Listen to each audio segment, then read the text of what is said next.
Welcome to the Lambton College International Graduate Services and Support Center, your dedicated resource for navigating life after graduation. We know the journey can be complex, from understanding immigration processes to making career decisions and expanding your professional network. That's why we're here, to simplify these challenges and support your transition into Canadian life. At the International Graduate Services and Support Center, our mission extends beyond your academic achievements. We are here to facilitate your successful integration into the Canadian workforce and society. From career counseling to workshops on Canadian workplace culture and immigration support, our services are tailored to meet the unique needs of international graduates. We're committed to empowering you with the tools and knowledge necessary for success. Embrace the opportunity to connect with fellow graduates and professionals through our networking events and stay informed with our comprehensive webinars covering a range of topics crucial for your postgraduate success. Remember, the path to achieving your aspirations is a journey we undertake together. Ready to take the next step? Visit our website and join our supportive community. Remember to follow us on Instagram and on LinkedIn for upcoming immigration webinars, networking events, and much more. Together, let's make your postgraduate journey a success.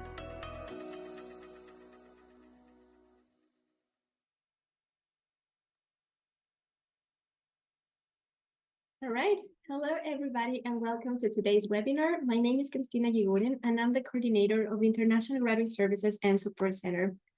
I want to remind you that we are recording this webinar so that you can watch it again on our YouTube channel. Also, you are going to get the recording in a couple of days. I also want to invite you to follow us on our social media accounts. There's where you can get all the latest information about our upcoming events.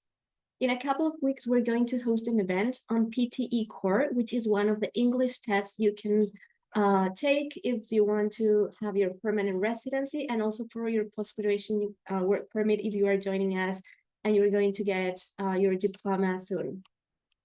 This center is dedicated to assisting you, our international graduates, as you seek employment and settle into Canadian life following graduation. International graduates from all 4 campuses have access to immigration, career advice, and networking events. There are countless reasons why you can take pride in being a Lambton graduate, as I'm also very proud of working here. And it is not because I coordinate a center, but we're one of the few colleges in Canada that has a graduate center. It means that we do really care about you and your post-graduation journey. As part of our commitment, we're hosting today's webinar in collaboration with Long Golgi Law Firm. We have 2 amazing speakers with us today. We're gonna discuss about express entry, OINP, and other PR options in collaboration with them. We have Elizabeth, who holds a Juris Doctor law degree from the University of Toronto. She also holds a Master's of Law degree from York University.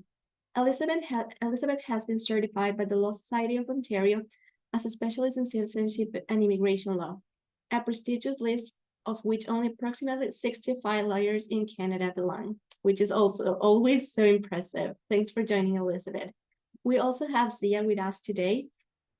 She received her Bachelor's of Art in Business Law with highest honors from Cortland University and her Juris Doctor of Law degree from the University of Ottawa. She is an executive committee member of the Citizenship and Immigration section of the Ontario Bar Association. So I'm pretty sure you're going to enjoy this session and you're going to get great value. Thank you everyone for joining us today. Elizabeth and Zia, thanks for being with us. Oh, it's always a pleasure. Thank you so much for inviting us, Christina. And it's great to be with you guys today. Let me just share my slides. And in the meantime, I just wanted to let you guys know that whatever we are going to be recording today. So whatever we are presenting today is going to be recorded and sent to you, and the slides as well will be sent to you as well. Okay. Also, what we tell you today is true today, but the immigration laws in Canada change so fast that probably by next week something will change, or likely by next month for sure. So the only way for us to really keep you apprised of changes is through newsletters. So if you are able, so we'll be sending you guys, putting you guys on a list for our newsletter list. and sending you guys some news on that, okay? All right, so let's get started. So today we are going to concentrate mainly on permanent residence. But before we get to permanent residence, you guys are all right now temporary residents. And there are some things, very important things that you need to understand while you have this temporary residence. So first off, it's really important to make sure that while you're here in Canada, that you maintain your temporary residence, that you're able to continue working while you're physically here in Canada. Now, on your work permit, there's an expiry date, of course. And so it is important to make sure that you apply to extend your status before the expiry date that's listed on your work permit. And so what happens is, as long as you submit a complete application before the expiry date that's listed on your work permit, you'll have what's called implied or maintained status. And what that means is that you're able to continue living and working in Canada based on the conditions of your current work permit, your original work permit, until a decision is made on that extension application. So basically, while you're waiting here for that extension application to be processed by IRCC, you get to continue working. You can continue living here in Canada until that decision comes. If you exit Canada while you're on implied status, that ability to work ends. So really important to think about timing there. When you submit that extension application, you're waiting in Canada until you get that decision if your permit has expired. When you submit an extension application, what you'll automatically get from IRCC is a letter. And this comes usually as soon as you submit your extension application online. On that letter, you'll see that there's a date that IRCC puts on there. It's generally about, I think, 120 days from the day that you submit your extension application. And the IRCC sent out this letter basically saying that, look, this is going to provide you with proof that you can continue working here in Canada. And they put this arbitrary date of 120 days. But if you don't have a decision on your extension application by the date that's on the letter from IRCC, it doesn't mean that you have to stop working. Your ability to continue working in Canada remains, so it continues until you have a decision on the extension application. So don't stress out if that date passes. Right now, processing times are long, and so you will probably see that that date will pass and you'll still be waiting for your decision, and that's fine. Now, all of this happens only if you submit your extension application on time, so before that expiry date. If you wake up and you realize that, oh no, I missed the expiry date on my work permit, and it was just yesterday, I thought I had a couple more days, and now I'm out of status. Well, you do have a period of 90 days to submit a restoration application. What this means is, from that expiry date, you have a period of 90 days to apply to get your status back. So if you've missed that deadline, you can still submit an application to get your status, to apply for a restoration, but you only have a 90-day window. Now, the difference between submitting a restoration versus an extension application is that, like I said, with the extension application, you get to continue working. Well, with the restoration application, because you're out of status, you don't have an ability to work in Canada while you're waiting for a decision on that restoration application. So very big difference between the two. If you submit an extension application, it gets refused for whatever reason. And from that refusal date, you also have a period of 90 days to submit a restoration application. But again, while you're applying for restoration, unfortunately, you won't be able to work. So you would have to stop working until you get your new work permit. And just a reminder, everyone, please don't post your questions in chat. Please post your questions on the Q&A button. We will try to have some time to answer your questions at the end of the session, but we will just be looking through the Q&A. All right. So Employer-specific work permits have become very, very important to understand for a couple of reasons. One, post-grad work permits, when they expire, you need a way to extend your work permit. And in order to extend your work permit, you need a way to qualify. Most of the time, you will need to apply for an employer-specific work permit in order to stay in Canada on a work permit. Second reason why they're important is because employer-specific work permits allow you to get arranged employment points. And that becomes very important when we're looking at express entry. Postgrad work permits do not allow you to get arranged employment points. So for many of our clients, when they come to us, even if they have a postgrad work permit that isn't expiring for a couple of years, we still look at their options to getting an employer-specific work permit just so that they have the extra points needed to be able to get that edge to be selected for express entry. So let's take a look at some of them. The first one that most people would have heard about is called the Labor Market Impact Assessments, the LMIAs. And how do they work? Well, first of all, normally what happens is an employer would have to go to the Canadian labor market first to try to recruit Canadians. They advertise for at least a month, and then they have to apply to the ESDC, which is like Service Canada ESDC, which is the Labor Department in Canada, to show that they couldn't find a Canadian to do the job. Once they get the LMIA approved, that's when you can either apply for a work permit based on it, or you can also, there's a special one where you don't need to apply for a work permit because it supports permanent residence and to get the 50 points for arranged employment. Now, in recent times, and I'm just talking about the last couple of months, the government has tried to restrict LMIAs very severely.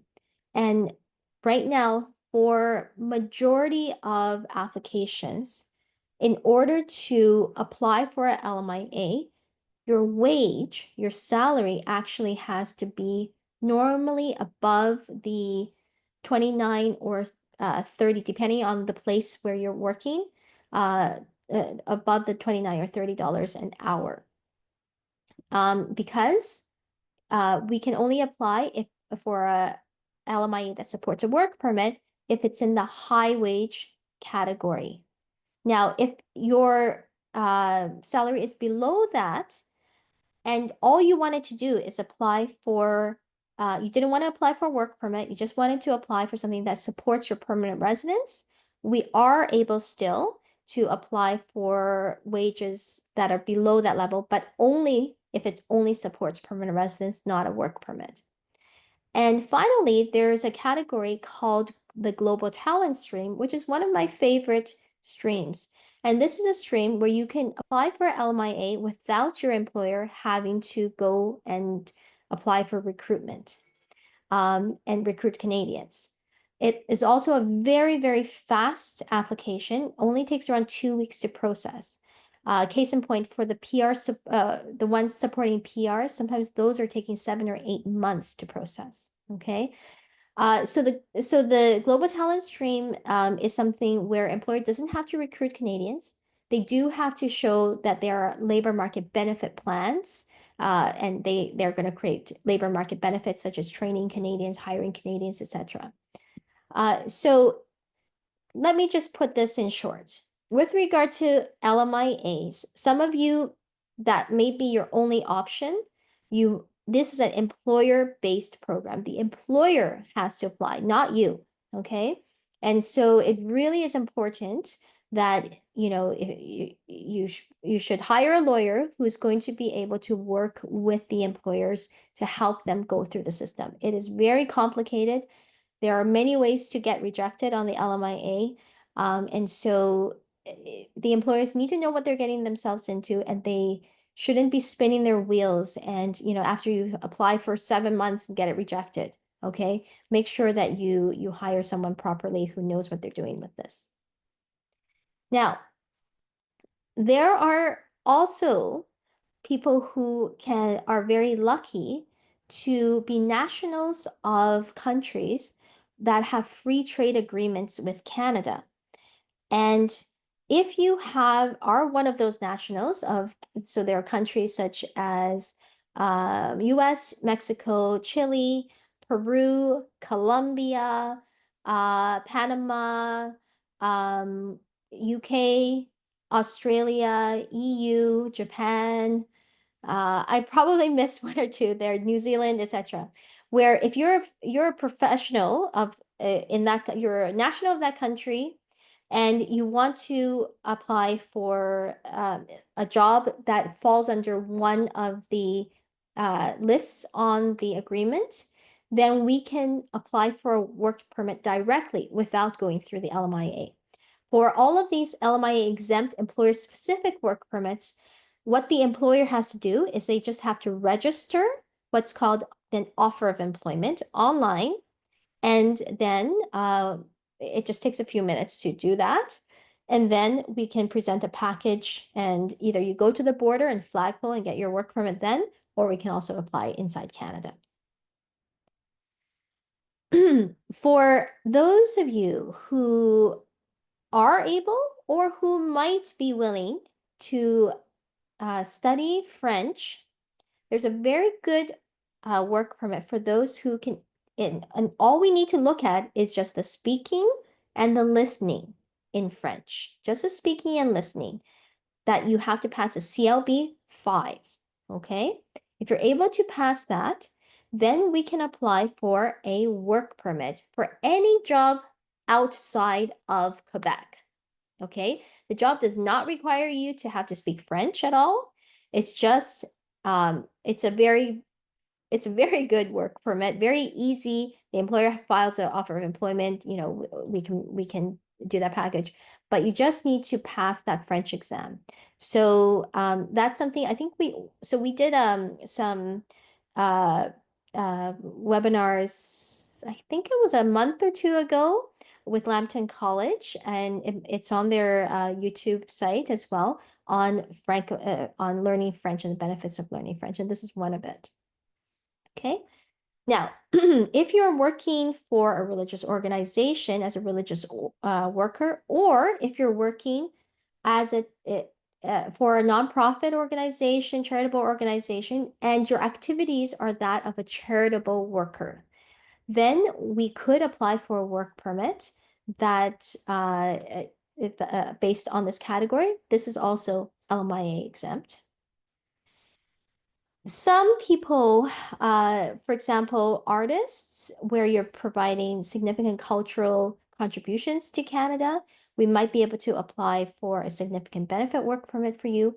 Also, some people where, your work is of such significance to Canada that we can qualify for a significant benefit work permit.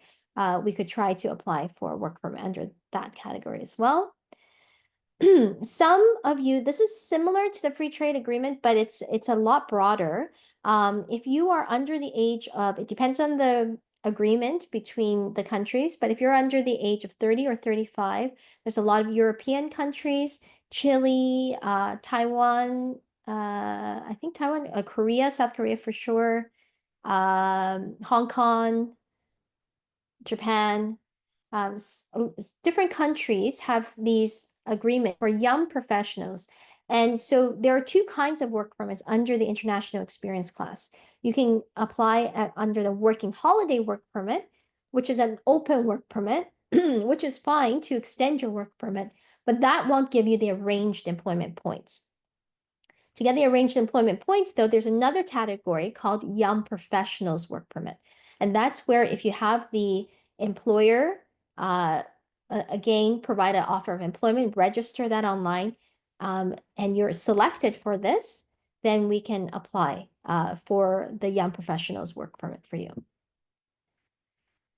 Reciprocal agreement is something we've been using more and more with employers who are multinational. And if they send people abroad, then we can also apply for work permit for them to hire people in Canada as well.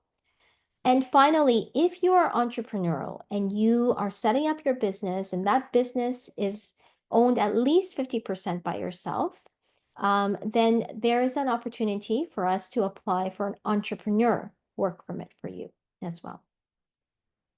Okay, so these are some of the employer-specific work permits, certainly not everything, but just to give you an idea of some of the options that are out there. So now we move on to permanent residence. And before we go into each of the programs, Zia is going to talk to you guys about high-skilled versus low-skilled work experience. Yeah, so as we start looking at the PR programs, one concept that is going to come up multiple times, it's going to be a part of every application, is knowing what your occupation code is and whether that falls under high skilled versus low skilled. So what the government has done, in theory, is taken all occupations and codified it using the NOC system. Now, each occupation code falls under one of 6 tiers.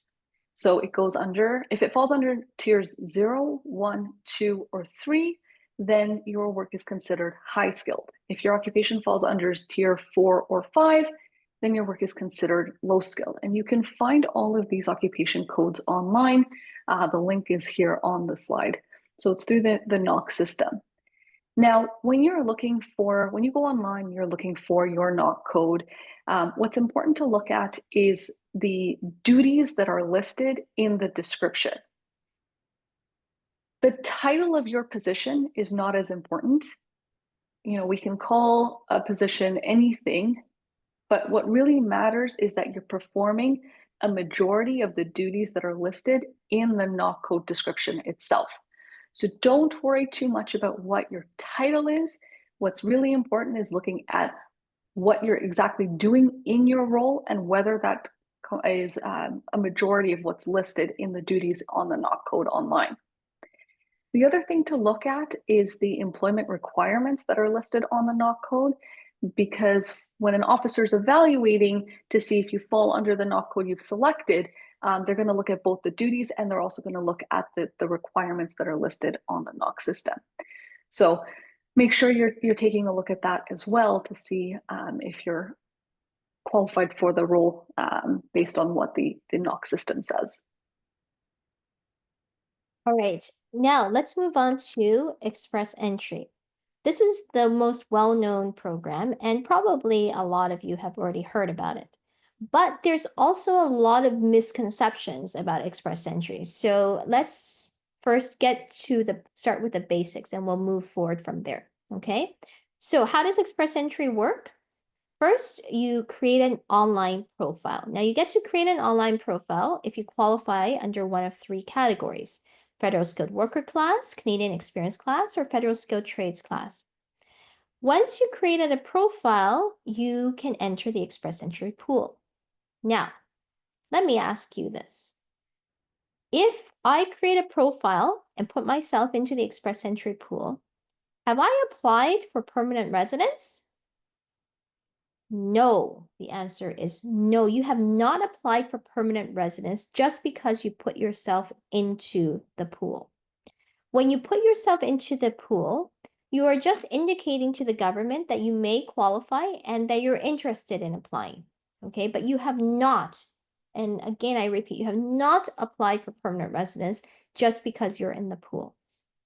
Once you get into the pool, you'll get a series of points. You'll get a score. It's called the Comprehensive Ranking System score, CRS score. And it's based on your background and if you have provincial nomination.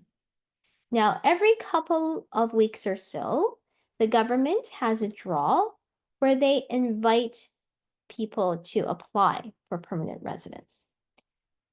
They make this invitation to apply based on different things. For example, based on your CRS points for sure, but they also look at how you entered into the pool now, most of the time right these days, we're looking at for general draws, they want to invite people who entered through the Canadian Experience class, for example. We haven't had a draw for federal skilled workers or for a very long time. Sometimes they also look at category-based draws, and we'll talk about that as well. Okay, so it's only when you get an invitation to apply that you can actually apply.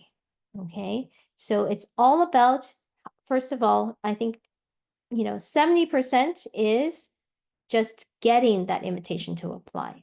Then the rest of it is once you get that precious invitation to apply, you have to make sure that you don't waste your opportunity and you submit a proper application. Okay, so first of all, let's just talk a little bit about how to get into the pool. So the first category, the federal skilled worker class, it's for anyone around the world. You don't have to have Canadian experience. The work experience has to be 1 year of high skilled work experience in one occupation anywhere in the world. Okay, it could be self-employed, it could be while you're going to school, it doesn't have to be in Canada. And then they look at the other things such as your language scores and then your education. We have to come up with a FSW score, not the Express Entry score. You have to pass the FSW score, and you also have to hold certain financial means. You have to your savings have to be above what's called LICO. Okay. So that's the federal skilled worker class. Now, there's a second one called the Canadian Experience class. And this these days has become very important because we've been seeing that the government has really been concentrating the draws lately on only Canadian Experience class applicants. So people who qualify under the Canadian Experience class, the work experience is very different from what I just described for the federal skilled worker class. The work experience for the Canadian Experience class is the same to qualify to get into the pool as the work experience that gives you Canadian work experience for Express Entry points. Okay, and what that is 1 year of high skilled work experience that is where you are employed with an employer in Canada. Okay, 1 year of high skilled work experience, full time, at least 30 hours a week, and 1,560 hours in total of high skilled work experience where you're employed. You cannot be self-employed for this. Okay. Skilled trades, I'm not going to talk about very much. They haven't really invited anyone for skilled trades for a very long time. Okay. So the comprehensive ranking system. What is it? What are the factors that actually give you points for Express Entry? The first one, age. After you start your 30th birthday, it's no longer going to be a happy birthday because every time you get 1 year older in your 30s, your points go down -5, -6. In your 40s, it goes down -10, -11 points. By the time you get to your 45th birthday, the good news is you don't have to worry about age anymore. The bad news is your points is 0 for age. Compared to someone in their 20s who has 110 points, that could be a significant difference. Education, if you have a 3-year program from anywhere in the world, and then you have one more program on top, that really makes your points jump. Language. So language has become very, very important. First of all, for your primary language, for most of you, that's probably English. We are looking at CLB 9s in each category: reading, writing, listening, and speaking. This is for most people. Some people might get away with lower, but the CLB 9s for IELTS would be a 7 in reading, writing, and speaking, 8 in listening, or a CELPIP would be 9s in everything, okay? Your Canadian work experience, we talked about that. That's the same kind of work experience as the Canadian Experience class. foreign work experience. If you've worked for someone outside of Canada in a high skilled job for at least a year, you will get points there. Now, even if you're working while you yourself are in Canada, but you're working remotely for an employer outside of Canada, that still counts as foreign work experience as well. Your spouse's education, language, Canadian work experience. We have to include your spouse now if they're going to immigrate, if their intent is to immigrate. IRCC is quite strict that you should include your spouse. And in those situations, their backgrounds could add or maybe take away a little bit from your score. Provincial nominee programs that are express entry based. So a lot of times people think, oh, well, I have a provincial nomination. I get 600 points, right? Yes, or possibly no. It's only the express entry based provincial nominee programs where you will get 600 points added to express entry. There are other kinds of provincial nominee programs where it's not linked to express entry. Once you get the provincial nomination, you just apply directly for permanent residence. Previous study in Canada, if you studied in a 1 or 2 year program with Lambton College, it would be 15 points. 3-year or a degree program, a master's or PhD, you get a 30 points for that. Arranged employment. This is where we talked about the employer-specific work permits. Your open work permits, like the post-grad work permit, will not count. So employer-specific work permits or LMIAs. If you have an LMIA or LMIA-based work permit, it qualifies. You can get that 50. Normally it's 50 points. If it is that you're in an executive management situation, you get 200 points. Okay. So, but for 50 points for the LMIAs, you get it right away. For other kinds of employer-specific work permits, you have to have worked for the employer for a year. And also, you have to have a job offer that's either permanent or at least something that's around 1.5 to 2 years. Okay, because the requirements for arranged employment is that you have a job offer for at least a year after you get permanent residence. And if you have brothers or sisters who are Canadians or permanent residents in Canada, you get some points there. Fluency of French. Now, this is where your CLB level has to be at the CLB 7 to really give you a huge boost for that, okay? And trade certification. Those are mainly in the construction trades, some manufacturing, mechanic trades, and chefs or bakers. Okay, so let's move on to another level for express entry, which is called the category-based draws. So last year, the government put into place these category-based draws where they are only going to invite people based on a certain category. It's based on your own background. So for example, they have French draws where they only invite people who have passed the CLB level of 7 in French in each skill level. Okay. And so those lucky French speakers, if they have those test results there, when they do French draws, they only invite people who have that. That means that the numbers do go down significantly for these category-based draws. So we have French language proficiency, and then we have all these other occupations. Okay. And so for these occupations, you have to have 6 months of work experience in one of the listed occupations in the last 3 years.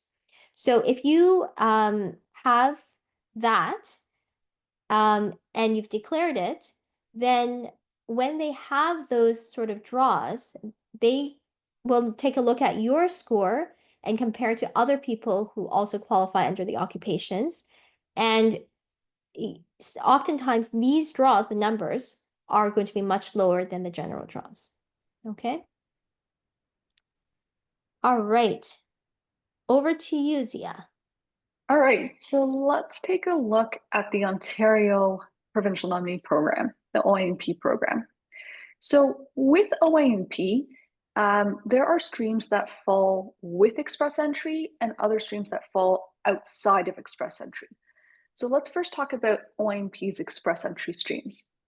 Now, in order to apply through the Express Entry streams, the first thing you have to do is be in the Express Entry pool. So everything that Elizabeth just talked about is really the first step in being able to apply through one of OINP's Express Entry streams. So you're creating a profile in the Federal Express Entry pool. You're going into that pool, and what happens is Ontario then issues what are called notifications of interest. So you get a letter in your Express Entry profile that basically says, Ontario's interested in you, so come apply to us. Okay, so there's nothing further to do in the first step until you get a notification of interest from Ontario. Now, Ontario has three categories that fall under three programs that fall under their Express Entry streams. The first is the Human Capital Priorities Program. Here, you need to have at least a bachelor's degree, so either a bachelor's, a master's, a PhD, in addition to other requirements such as work experience, language proficiency. You have to be eligible, of course, under one of the federal programs because you are in the Express Entry pool. Now, when Ontario does their draws for the Human Capital Priority Stream, they are not just inviting everybody that's eligible under their the human capital requirements. What happens is they're creating a smaller group of people, and then they're pulling space based on occupations and on your CRS scores. So they're looking to see what is the occupation you've experienced in and what is your CRS score in the Express Entry pool.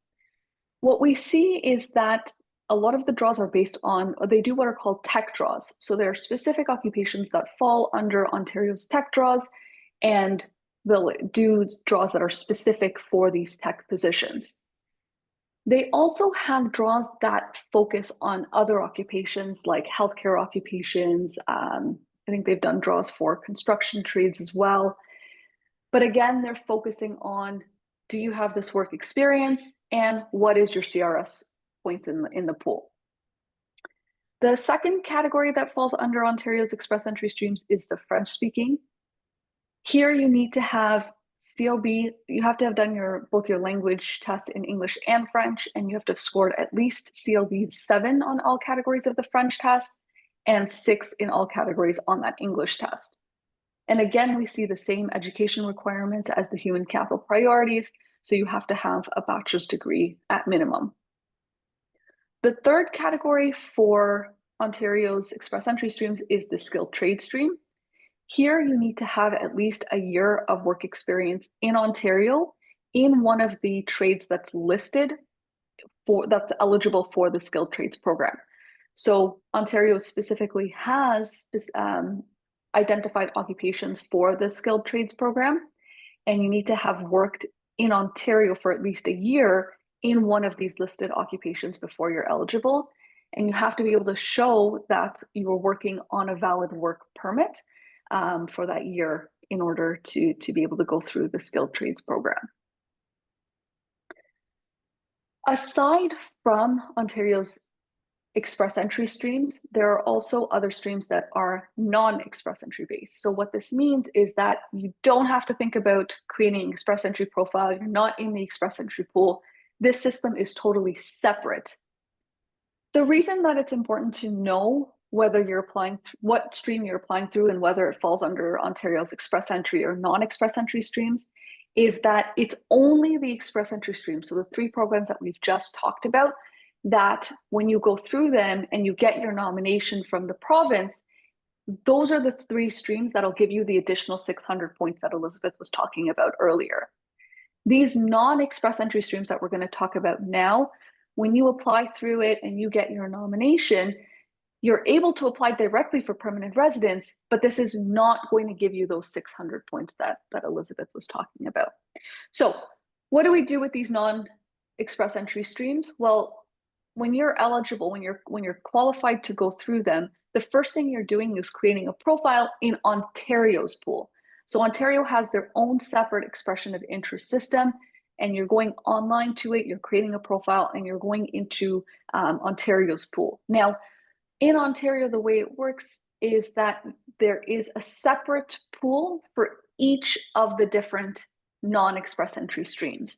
We're going to talk about the different streams in a moment, but you're creating a profile to put you specifically in the program that you're eligible for. And what happens here is that you get a score. The way the points are allocated is based on the program that you're eligible for and the program that you've put yourself into the pool for. And so different criteria apply depending on which stream it is that you're applying through. Now, the good thing about Ontario, what we see in terms of the point system is that we don't see anything for age, right? And that's definitely a big draw for a lot of people, is that Ontario doesn't look, there is no score for age. So, you know, if you're not getting any points in the express entry system for age, maybe looking at the Ontario non-express entry streams is a route to consider. With regards to their draws for these non-express entry streams, there is no announcements beforehand as to when they're going to do a draw, what occupations they're going to target, how many people they're going to select. None of this is announced in advance. And so what happens is it's really important that as soon as you're eligible, as soon as you're ready to go through the process, get yourself into the pool as early as possible so that you're part of as many draws as possible, because there are no announcements ahead of time. So you never know when exactly Ontario is going to do a draw and what exactly they're going to target. So you do want to be in there as soon as you can. Let's take a look at some of the non-express entry streams now. Ontario has 3 categories that fall under the employer-based streams. And again, these are non-express entry streams. With the employer-based streams, there are requirements on the employer, so the company that's supporting your application. And this is not an LMIA. We're not talking about an LMIA process. But the employer is still supporting you in your application through the OINP program. So there's requirements on the employer, there's requirements on the position itself, and there's requirements on you as the applicant. For the 3 employer-based streams, the employer requirements are the same. So let's take a look at that first. For any employer, that they have to have been in business for at least 3 years. If the employer is located outside of the Greater Toronto Area, then they have to be able to show that they have at least 3 full-time Canadian citizens or permanent resident employees, and that they have a gross income of at least $500,000 in the past fiscal year. If the employer is located within the Greater Toronto Area, then those numbers change slightly. They have to be able to show that they have at least 5 full-time employees that are Canadian citizens or permanent residents, and that they've got a gross income of at least $1 million in the past fiscal year. In terms of the job, the position itself, it does have to be a full-time and permanent position in order to go through these employer-based streams. So like I said, there's 3 different employer-based streams. The first one is the international student. In the international student stream, the job offer does have to be a high-skilled position, but the wage that's being offered to you only needs to meet the entry-level wage. So not prevailing, we're looking a little lower at the entry-level wage. You as the applicant, you do have to apply within 2 years of your graduation, so from the date that's listed on your diploma itself, and you have to have completed an eligible program.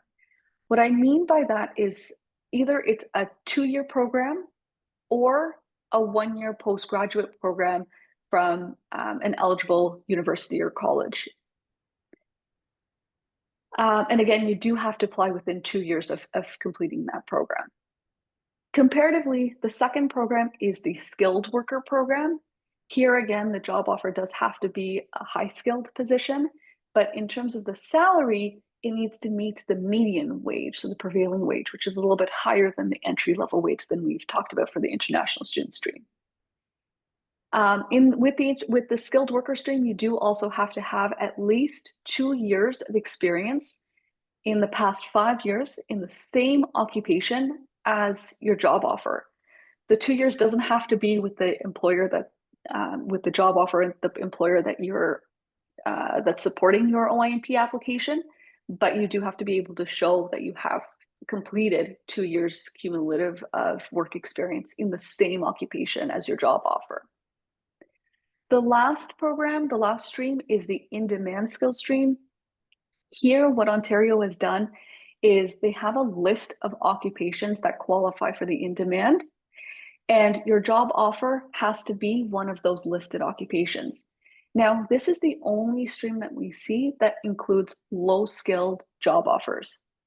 So if you're working in, or if you have a spouse that's working in a low-skilled position, this is one opportunity that you can look at in looking to apply for your permanent residence. The occupation list is, they've broken it down into occupations that are within the GTA and outside of the GTA. And again, outside of the GTA is a little bit broader. There's a lot more occupations that are listed there. In terms of the salary, it has to meet median wage, and you have to have at least 9 months of work experience in Ontario in the same occupation, again, as your job offer. All right, so let's talk about entrepreneurs. If you happen to have an entrepreneur background and you want to start a business in Canada, there are different ways to do it. This is one of the ways, one of the programs, and that's called a startup visa program. So for a startup visa program, you have to have at least 5 founders, or you can get up to 5 founders. It could just be 1%, but right now, normally, because you need to get a letter of support from a designated entity, and the designated entities, such as the incubators, VCs, or angel investor groups, they're only limited to supporting 10 projects a year. Normally, they are looking at supporting larger groups, like 4 or 5 founders, okay? And if you were to create a company in Canada that is both innovative and able to scale up in Canada, those are the companies that and projects that most of the designated entities would be interested in supporting. So if you're able to get a letter of support from them, and each founder applicant must hold at least 10% of the company, with all the founders together holding at least 50% of the company. And then you can apply for permanent residence. And while you're waiting for permanent residence, you can also apply for an open work permit for 3 years as well. Okay. Very importantly, this is not a passive investment situation. Each founder must show that they are both able and willing to actively manage the business. All right, so let's talk about just a recap on what you might be able to do if you take a look at your points and they're just not high enough for those general draws right now. First, it's really important to sit down with someone who can go through your backend and really identify what your options are in terms of being able to apply for permanent residence, and then what you can even do to help your application. So really looking at what are your points right now in Express Entry, where are you not getting points, and what are the options for you in terms of increasing your points. And there are a number. We can look at, talking about increasing your work experience both inside and outside of Canada. So, if you go back and think about when Elizabeth was going through the CRS points and what the categories were, there are points for both having completed work inside and outside of Canada. And so making sure that you're getting both of those sets of points. Looking at your language scores, are there areas where you can increase your points on the language test and therefore get more points in CRS? Looking at your education, looking at arranged employment, so talking specifically about what the closed work permits are and what the steps are to getting those closed work permits. Looking at French, that's again lots of benefits available for those that speak French. So looking at those particular programs and talking about potentially studying French, getting those French points. And then lastly, of course, looking at the PNP programs and seeing if we can go through one of those. And then, Express Entry is not the end all and be all for permanent residence. There are other programs for permanent residence. In fact, I just heard a statistic. There was over 100 different permanent residence programs. I don't know if that's true or not. I was just on a webinar the other day. Someone who had said that, but I don't know if there's over 100, but there's quite a lot. And so we can certainly take a look at your circumstances and see if you qualify under some of the other permanent residence programs.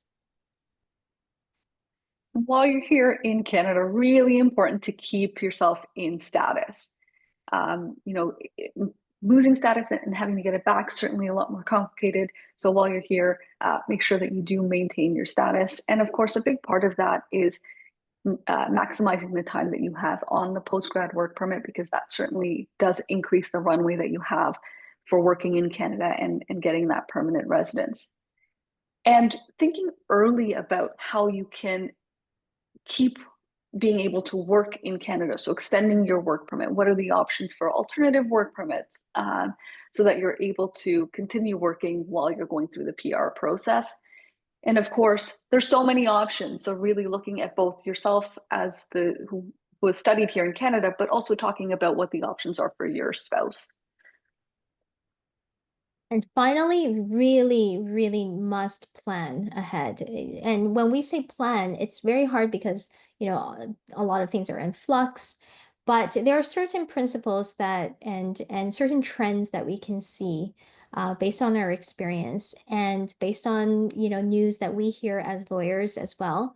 And so normally what we want to do is we want to, provide you with a plan that will have the maximum in terms of reducing your risk and have maximum benefit, and two, also hedging your bets. So for example, oftentimes you'll have a plan A, plan B, plan C, what to do in these circumstances, do this, and if that doesn't work, we'll try this as well. Okay, so here is our information. If you would like to come for a consultation and talk about your own personal circumstances, which is what I would highly recommend you do, tell us you've been to this webinar, tell us you're from Lambton College, and we will offer you the discounted rate of $100 for the consultation. And it's only $100, and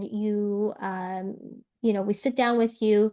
It's via video conference, so you don't have to come all the way to Toronto, and we'll go through a plan for you. Okay. And we are trying to be very active on social media and posting things as well on social media. So do feel free to follow us there. All right, so yeah, let's get going on some questions. There's quite a few I see that have come through the Q&A. Shall we just take Yeah, definitely. each other? Sure. So let's start with some temporary residence questions. What right now is the timeframe to expect a decision for work permit extensions? Oh, that's a good question, but it's not something that I can accurately tell you. You can go on the website and the IRCC website, they do have processing times posted on there, but they're average processing times. I think the last thing that I saw yesterday for extensions for work permits was at 167 days or something like that. But they do fluctuate a lot. Sometimes during Christmas, it'll go longer, and then later on, they'll put more officers on it, and they'll go shorter. But keep in mind the implied status that Zia had talked about. Don't leave Canada while you're on implied status, and just be aware of that. But you can also, I saw there were some questions about whether or not you can apply early. Yes, you can apply. I think, 5-6 months ahead of time, I think it's fine to apply given what the processing times are, so that you can, make sure that you get your work permits extended as soon as possible. Zia, is this person had applied for a postgrad work permit extension by mail, but they're not sure how to track their application. Yeah, so I don't know that you can track it now. If you've submitted it by mail, unfortunately, it does mean waiting until you get a response from IRCC. And like Elizabeth said, processing times are long right now. So unfortunately, it does mean just being patient until you get a decision. If you guys mail anything, always make sure you do a couple things. Number one, photocopy everything that you submit. Okay, you have to keep a record because things get lost in the mail all the time. So number one, photocopy everything, including the courier slip. Always send something by courier, not by regular mail. Okay, things get lost all the time. Okay, so make sure if you have a copy of your application, including the fee receipt, including the copy of your application form, and you have the courier slip, then that is normally accepted as proof that you've submitted the application. Elizabeth, there are a couple questions here talking about work permit extension. Is everyone eligible to get a work permit extension? For how long can you get a work permit extension? Okay, guys, you can't just apply for a work permit and expect to get it. Everything is based in immigration law on a category, on how you're eligible for it. That's why we went through all of the different categories for work permits, that not all of them, but some of the different categories for work permits and some of the different categories for permanent residence. If you don't qualify for a work permit, you can apply, but you're not going to get the work permit in the end. Okay, so make sure that you have proper advice as to how to extend your work permit. Because if you can't qualify for a work permit and your work permit is about to expire, you can apply to extend it. But at the end, when the officer gets to your application, if you don't qualify for a work permit, they will reject your application and you will lose your status. Okay, someone is asking, what is the minimum salary to apply for an annual salary? So when we're talking about, well, first of all, it does depend on the program that you're applying through. And I think this question specifically came up when we were talking about express entry in Canadian Experience class, particularly. With the express entry application, so with CEC, with skilled worker, there is no requirement to meet median wage. So there is no minimum salary requirements to be eligible under the CEC or skilled worker to create a profile in the express entry system. Now, again, it depends on the program that you're going through. So if we're talking about the provincial nominee programs, if we're looking at any of the employer-based streams, all of those do have salary requirements based on the occupation. And so there isn't just one general salary requirement for these programs. It does depend on the occupation that you're using as your job offer. And whether it's entry level or median wage does depend on the category. So for international student stream, you have to meet the entry level wage for your occupation. And for the skilled worker stream, it is the median wage. All right, Zia, we have one last question. Oh, okay. Is there one particular that you saw, Elizabeth, or should I? No, you pick. Okay. Pressure is on. Okay, so can we talk about being able to apply through multiple streams? Is it just one stream that we can only apply through? Can we look at both the provincial nominees programs and express entry? And on top of that, how do we determine what's the best stream for us and what the process is looking like? Yeah, how do you determine what's the best stream? That's a very loaded question. That's something that we need to sit down with you and go over it. And you may be able to apply for different streams together. Sometimes you can't, sometimes you can. In the end, guys, there's a reason why we have jobs. And not only do we have jobs, we have very busy jobs. It's because the immigration system is very convoluted. And it's something where the officers are very unforgiving. If you make one mistake, then your application could be denied and you could lose your opportunity. And, for someone to ask me, oh, I can just apply by myself, right? Like I can do my research and just apply to myself. I say, yeah, you can, but you can also walk through a dynamite factory with a lit match. Can somebody get through it alive? Yeah, but it's still not smart to do so. Okay, so in the end, we're here to help you out, and feel free to contact us, and we'll set up a consultation first to go over a plan. Once we have a plan, then if you wanted to hire us, we're certainly happy to help you.